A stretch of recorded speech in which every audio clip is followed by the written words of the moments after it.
Desculpe, mas hoje a gravidade não está perdoando ninguém.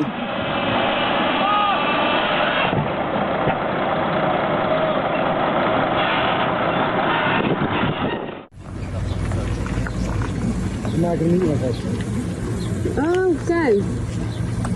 It's almost so crazy.